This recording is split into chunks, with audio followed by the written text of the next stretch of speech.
Once again, welcome to my YouTube channel S I'm Study Point में आपका हार्दिक स्वागत है. Yes, I know that after for a long time I'm gonna make this video for you because there were many problems related to my life.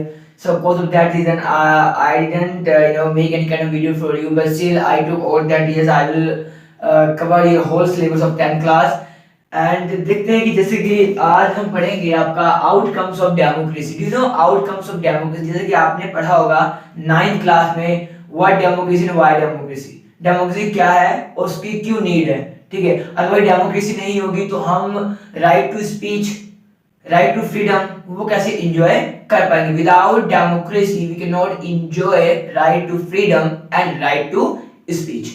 ठीक है, सो हम देखते हैं कि इसमें हम बेसिकली पढ़ेंगे क्या, जो आपने 9th क्लास में जितना डेमोक्रेसी के बारे में जो है वो पढ़ा है, आज उसका एक आउटकम्स जो है वो आज देखेंगे. आउटकम्स ऑफ डेमोक्रेसी, डेमोक्रेसी का रिजल्ट क्या होता है भाई. अगर किसी कंट्री में डेमोक्रेसी है तो what is the result of that country.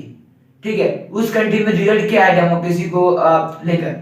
सो आज हम थोड़ा इस पर थोड़ा विचार करने की जो है वो कोशिश करेंगे. और ये चैप्टर काफी इजी है. बच्चे पता नहीं क्यों कंफ्यूज होते हैं कि sir that is very very tough chapter in the civic. So I don't think so that this is very tough chapter for you. So देखते हैं कि भाई आउटकम्स ऑफ डेमोक्रेसी. आपको मालूम है कि डेमोक्रेसी क्या है. डेमोक्रेसी वो होता है जो जनता जहां पर अपने रिप्रेजेंटेटिव को जो है वो चुनती है. एक सिंपल सी डेफिनेशन, लोकतंत्र का मतलब यह है कि लोगों द्वारा चुना गया तंत्र, दैट्स कॉल्ड दी लोकतंत्र. ठीक है, इसको क्या बोलते हैं हम, इसको बोलते हैं हम लोकतंत्र या डेमोक्रेसी. अब देखते हैं कि दोस्तों कि इसको स्टार्ट करने से पहले जो है वो कुछ क्वेश्चंस पर आप थोड़ा गौर फरमाइएगा. पहला, व्हाट डज डेमोक्रेसी डू. भाई अब डेमोक्रेसी क्या करती है. जैसे कि मैंने आपको बताया कि भाई आपकी डिग्निटी पर काफी ध्यान देती है, आपकी गरिमा पर काफी ध्यान देती है, आपकी फ्रीडम पर काफी ध्यान देती है. जो भी आपको राइट टू फ्रीडम जो है, राइट टू फंडामेंटल राइट्स जो आपको मिले हुए हैं उस पर काफी डेमोक्रेसी जो है वो ध्यान देती है. अगर डेमोक्रेसी अगर नहीं होता तो आप अपने right to freedom, right to speech, right to education के बारे में कभी जिंदगी में सोचना छोड़ो, उसको इवन आप सुन भी नहीं सकते थे. ठीक है, क्यों भाई, डेमोक्रेसी जहां पर होगी वहां पर ये चीज अवेलेबल होंगी. अगर जहां पर डेमोक्रेसी नहीं होगी वहां पर डिक्टेटरशिप जो है, टायरेंट रूल जो है, तानाशाही रूल जो है वो होगा. और वहां पर आप देखोगे कि जैसे भाई तानाशाह चाहेगा वैसे ही आपको उसके अकॉर्डिंग काम करना पड़ेगा. ठीक है, फॉर एग्जांपल आप नॉर्थ कोरिया के किम जोंग का ले लो. ठीक है, भले ही दिखने में वो छोटा है पर स्मार्ट है. ठीक है, और कहीं ना कहीं वो अपनी पावर को लेकर काफी प्रख्यात है पूरे वर्ल्ड में. और उससे लोग जो है इनफैक्ट बहुत डरते भी हैं. और पीपल वहां in fact they are not happy real. Okay, really they are not happy in North Korea.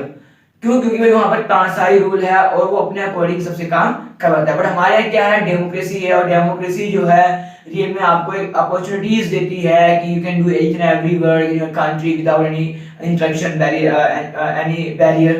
ठीक है, तो ये जो है वो आपको डेमोक्रेसी जो है वो प्रोवाइड करवाती है. सेकंड है, what outcomes can be reasonable expect of the democracy. भाई हम अपने लोकतंत्र से क्या एक्सपेक्ट कर सकते हैं, क्या आशाएं रख सकते हैं कि भाई सभी क्या हो, इक्वल हो. बट हम देखते हैं कि भाई डेमोक्रेसी में कुछ प्रॉब्लम्स भी हैं. अब ये नहीं कि भाई सब चीज ठीक ही होगी, but it is better than dictatorship. ठीक है, तानाशाही तो अच्छा ही है तो, बट हर एक के अंदर जो है वो खूबी और कमी जो है वो आपकी मतलब आई जाएगी. सेकंड है, does democracy fulfil this expectation in real life. क्या आपको लगता है कि डेमोक्रेसी अगर हमारी कंट्री में है तो लोगों को राइट वगैरह जो है, उनकी जो आशाएं हैं जिन्होंने डेमोक्रेसी जोड़ रखी है, वो उनकी आशाएं क्या पूरी हो पाएंगी. तो इसके बारे में जो है let's get started this chapter. दोस्तों आपको याद रखना है कि how do we access democracy outcomes. यानी भाई हम कैसे कह सकते हैं, क्या एक्सेस हो सकते हैं डेमोक्रेसी के आउटकम्स के. ठीक है, democracy is seen to be a good. हम देखते हैं कि भाई डेमोक्रेसी ठीक तो है बट भाई ये प्रैक्टिकली जो है वो काम नहीं आती. मतलब प्रैक्टिकली जो है कह सकते हैं कि but fail to be not so good in its practically, but इतना प्रैक्टिकली में जो है वो काम डेमोक्रेसी नहीं कर पा रही है। ठीक है, अब कर क्यों नहीं पा रही है? क्योंकि भाई कह सकते हैं कि भाई फॉर एग्जांपल पॉलिटिक्स का ले लें तो जो व्यक्ति अमीर है वो कहीं ना कहीं इसमें ज़्यादा पार्टिसिपेट जो है वो करेगा। अब इसके बारे में जो है नेक्स्ट वीडियो, क्योंकि मैं सोच रहा हूँ कि आपको 4 वीडियोस जो है इसकी प्रोवाइड कराऊं और एक एक वीडियो में आपको एक एक डेफिनेशन, एक एक वर्ड का जो है वो अच्छा सा डेफिनेशन दूं ताकि आप इजीली जो है नंबर इसमें गेन कर सको। इसमें एटलीस्ट 5 से 10 नंबर का पूछते हैं बस। ठीक है, और जो मैं कहूंगा कि भाई इंपॉर्टेंट है तो उसको प्लीज मार्क कर लेना। और मैंने काफी 10 यूनिट्स वगैरह जो है वो देखे हैं। ठीक है, अब भाई इसमें देखते हैं कि भाई democracy seem to be a good in principle. भाई प्रिंसिपल तो बहुत अच्छा है democracy, but it fail to be good, not so good in its practically. But practice में लाए तो ये उतना अच्छा काम जो है वो नहीं कर रहा है।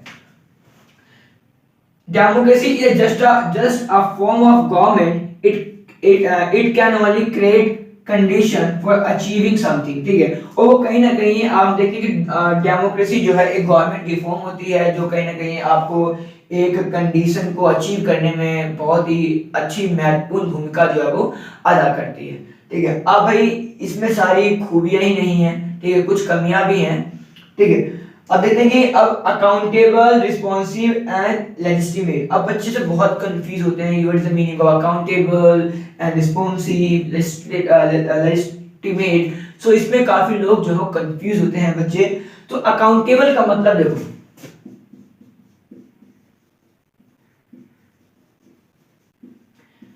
अकाउंटेबल का मतलब होता है जवाबदेही। ठीक है, फॉर एग्जाम्पल अगर भाई आप कमेंट में कुछ पूछते हो मेरे से कि सर ये कैसे होगा और सर मुझे समझ नहीं आया, तो yes I will be accountable for you. मैं आपके प्रति जवाबदेही होऊंगा। क्यों? क्योंकि आप मुझे इतना प्यार दे रहे हो, मेरी वीडियोस वगैरह को शेयर कर रहे हो, तो मेरी ये ड्यूटी बनती है, मेरा ये कर्तव्य जो है वो बनता है कि मैं आपके प्रति जो है वो अकाउंटेबल बनूं। ठीक, और हमारी गवर्नमेंट भी क्या करती है भाई, हमारी गवर्नमेंट जो है हमारे प्रति क्या होती है, अकाउंटेबल होती है। जब गवर्नमेंट अकाउंटेबल नहीं होती तो हम उसको डिसमिस कर देते हैं, एलिमिनेट कर देते हैं। तो कहीं ना कहीं यही चीज जो है हमें अकाउंटेबल। और सेकंड चीज जो है वो आपका रिस्पॉन्सिव। ठीक है, रिस्पॉन्सिव क्या होगा? फॉर एग्जाम्पल भी अगर मैं आपका सिलेबस जो है ऑन टाइम पर फिनिश नहीं करता तो भाई मैं इस मिस्टेक के लिए भाई रिस्पॉन्सिव हूं। ठीक है, ये मेरी रिस्पॉन्सिबिलिटी थी बट मैंने इसको पूर्ण रूप से नहीं कर पाया। इट्स कॉल्ड दी रिस्पॉन्सिव या रिस्पॉन्सिबिलिटी। ठीक है, कहीं ना कहीं एक उत्तरदायी है मेरा कि भाई आप लोगों के लिए सही समय पर वीडियोस वगैरह जो है वो बनाऊं और आपका पूरा सिलेबस जो है वो कवर करवाऊं। तो मेरी क्या है, एक रिस्पॉन्सिबिलिटी है। तो वैसे ही क्या होती है, गवर्नमेंट की भी क्या होती है, रिस्पॉन्सिबिलिटी होती है। ठीक है, ताकि रिस्पॉन्सिबिलिटी अगर गवर्नमेंट फॉर एग्जांपल की मान लो कि हमारे समाज में लोगों को प्रॉब्लम्स वगैरह हो रही हो, पानी से रिलेटेड इश्यूज जो हैं वो आ रहे हो, और हमारा एजुकेशन सिस्टम उतना बेस्ट नहीं हो, और हमारे हेल्थ इश्यूज जो है, हेल्थ फैसिलिटीज उतनी अच्छी नहीं, हेल्थ फैसिलिटीज जो है उतनी अच्छी नहीं है समाज में, तो गवर्नमेंट क्या होगी, गवर्नमेंट मस्ट बी रिस्पॉन्सिव। क्यों? क्योंकि भाई हमने ही गवर्नमेंट को चुना है। अगर गवर्नमेंट हमारे प्रति रिस्पॉन्सिव नहीं होगी तो क्या फायदा ऐसे डेमोक्रेसी का? Are you agree with me? If you agree then comment on the comment box. ठीक है, तो भाई in most countries the democracy produces a government that accountable to the citizens. अब भाई बहुत सारी डेमोक्रेसी कंट्रीज जो हैं जहां पर गवर्नमेंट को अकाउंटेबली वर्क जो है वो करना पड़ता है, वो सिटीजन के प्रति जो है वो आपके अकाउंटेबल होते हैं। सेकेंड है,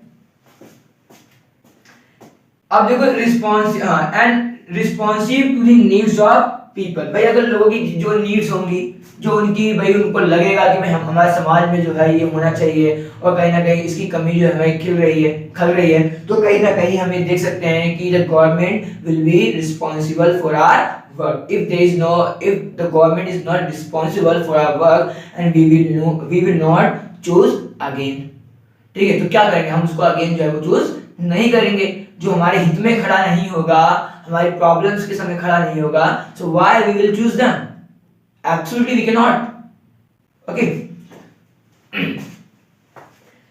अब legitimate, lawful or publicly recognized a democracy government is a legitimate a government. अब देखते हैं क्या है legitimate government जो होती है वो बेसिकली आपके लोगों के द्वारा चुनी जाती है, ठीक है। अब इसमें आएगा ट्रांसपेरेंसी के बारे में भी आएगा, उसको जो है मैं आपको नेक्स्ट वीडियो में क्विकली जो है वो डिफाइन कर दूंगा। आई होप कि आपको समझ में आया होगा। लेजिटिमेट का मतलब ये है कि you know the people can choose there representatives, it's called the legitimate, ठीक है। और उसके बाद देखते हैं कि ट्रांसपेरेंसी वो होती है जहां पर आप फॉर एग्जांपल आज देख लेते हैं ट्रांसपेरेंसी का भी, ठीक है।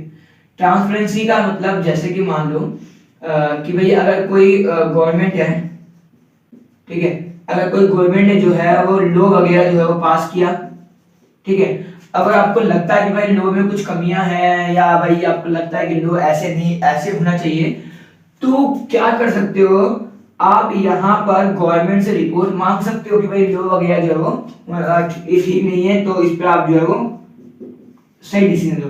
सेकंड है डिसीजन मेकिंग। भाई डिसीजन मेकिंग क्या होना चाहिए, अगर फॉर एग्जांपल कि भाई गवर्नमेंट के डिसीजन अच्छे नहीं है, तो हाँ ये हमारी डेमोक्रेसी में ट्रांसपेरेंसी है कि भाई हम जो है गवर्नमेंट से पूछ सकते हैं कि आपने इतना बेकार डिसीजन जो है वो क्यों लिया, ठीक है। सेकंड आपको मालूम होगा कि आरटीआई, ये बताऊंगा मैं आपको नेक्स्ट वीडियो में, RTI right to information, right to information example ले लो इसका, ठीक है। अब राइट टू इंफॉर्मेशन क्या है, फॉर एग्जांपल कि भाई मान लो हमारी गवर्नमेंट ने एक ब्रिज जो है वो बनाया, ठीक है। अब जब वो ब्रिज बनाया और ब्रिज में एटलीस्ट 2 करोड़ रुपए जो है वो खर्च हुए हैं, ठीक है। अब 2 करोड़ रुपए जो खर्च हुए हैं उसको टाइम लगा है 6 महीने में, जो ब्रिज जो है वो बनकर तैयार हो गया।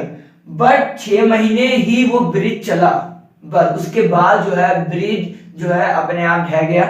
और अब पब्लिक जनता जो है यहाँ पर क्या होगा, राइट टू इंफॉर्मेशन के थ्रू जो है वो गवर्नमेंट से ये मतलब उसके पास पब्लिक के पास ये राइट है कि भाई रिपोर्ट मांग सकती है गवर्नमेंट से कि आपने इसमें कौन कौन से मटेरियल्स का जो है वो यूज किया है, जो कि ये ब्रिज जो है सिर्फ 6 महीने तक चला, उसके बाद ये ब्रिज जो है वो ढह गया और आपने 2 करोड़ रुपए कहां पर इन्वेस्ट किए। Then you should give me answer why where you had to spend this kind of money, ठीक है। सो आपको जो है आपने इस पैसे को कहां पर इन्वेस्ट किया है और आप जो है इसके जनता जो है यहाँ पर गवर्नमेंट सवाल पूछ सकती है, इट्स कॉल्ड दी ट्रांसपेरेंसी, ठीक है दोस्तों। सो प्लीज इस वीडियो को आप जितना हो सके उतना शेयर करो और मैं कंटिन्यूसली जो है वो आपके लिए एक ना एक वीडियो जो है वो डालता रहूंगा। और please go and hit the bell icon and और लाइक्स एंड कमेंट्स करना ना भूलें। और भले ही आप सब्सक्राइब और शेयर वगैरह ना करें, बट कमेंट्स आपके बहुत इंपॉर्टेंट है मेरे लिए, ताकि मुझे पता चले कि भाई आपके डाउट्स क्या हैं और भाई आप किस तरह की जो फैसिलिटीज है जो मुझसे उम्मीद करते हो कि ये सर ये होनी चाहिए। सो प्लीज अपना जो कमेंट्स है प्लीज कमेंट पक्का करें, ठीक है। और इस वीडियो को बताएं कि आपको वीडियो कैसी लगी। Thank you so much for watching.